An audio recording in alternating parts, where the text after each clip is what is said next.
یه کاری باشه که ارزشش رو داشته باشه که زحمتش تلاش کردیم، همیشه دقت و ایمنی سرلوی کارم باشه.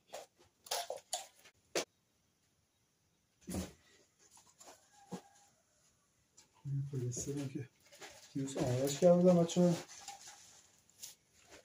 من یه مدار توی این ظرف امکاناتم واقعا در حد خیلی کمیه، شما بخشی رو تحمل کنید. دستی نداریم یه چیزی و یک خیلی خوب. این از پلیسترمون که بقیه هم شده آماده کردنش رو چون با تیره فوری از رقت تقریباش کم بشه دوباره اون خشکی کار رو خراب.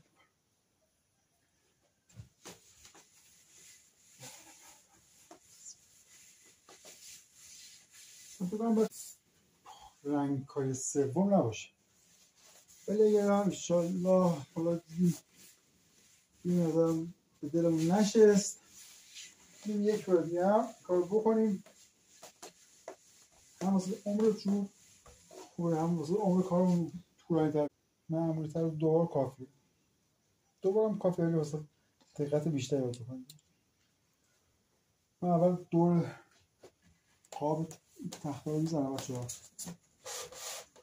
من آزادتره این آروم باید پشم آروم حرکت دستم فقط یا افقی یا عمودی یا چپ یا راست، یعنی گردشی و بالا پایین رو ندارم چون خراب میشه. میخواد بیام بالا بچه ها،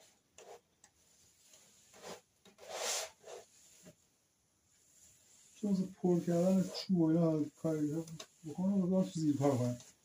کاری که مرحله آخر که میرسه میشه یا رعایت اصول دقت مهمترین داشته کار، چون زحمت کشت رو خراب کنم.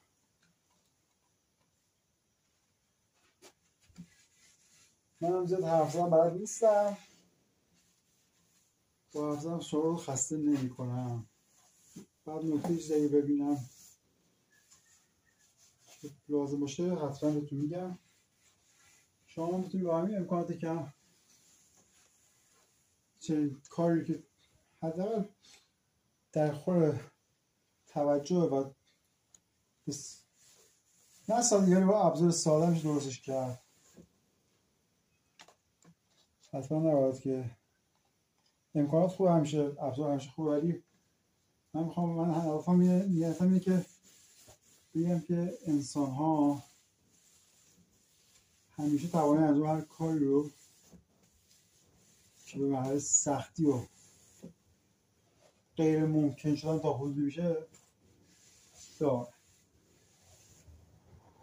حتما که همیشه همه چی هلو به پرتویه باشه که یه وقتی هم این کار رو من لذت بیشتری برام از این کار، یعنی به بیشتر میچسبه، قدر کار رو بیشتر میدونم.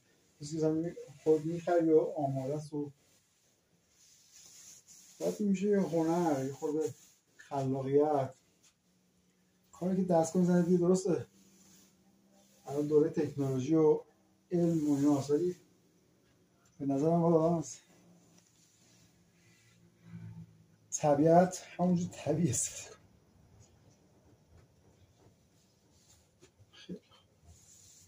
این بچه ها دور ها سوا زدم که بیان روی جای مهره هم تو چهارخونه های سفید و مشکی هم دوباره یه بار میزنم، بعد دور این قای خودش هست یه دور مربع دایره میدن، یعنی تو هر ریل گیرم اون ریل یا چپ یا راست، میتونی یه بار چپ یه بار راست. شاید به چشم نیاد ولی کم که بالا پایین علکی بکنیم همه اون کارتون خراب. خیلی خوب من این نوار بیشتی به همون اندازه با آرامی دقیقا روی اینجا آردوری پرداخت کنیم. متاسفانه برق هم یعنی رفتش قبض این رو کارش کنم یه خوردم بیرون تو خانم سرده سجا میشتر شد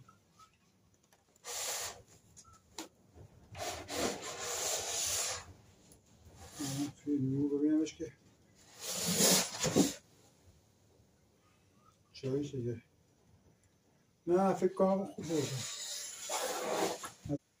من فکر کنم کار خوبی شد. فقط دیگه اینو نمیتونم وسط کار دوباره برم کار جامعه کنم. اگر جای جا بمونه از اول از اول تا آخر این کار لکه گیری اونجوری نیستش دیگه. برقم اومد خیلی عالی چه عالی. برق هم واسه ما رو اذیت کنه. خاک کن حتی افزار ها حتی این رو همین صحبت کردم واسه این سمنه‌ای هر چیزی که تو این هوا جریان داره ذرات ملاق میشه روش هست با یه چیزی نشسته که ما خوش میشه.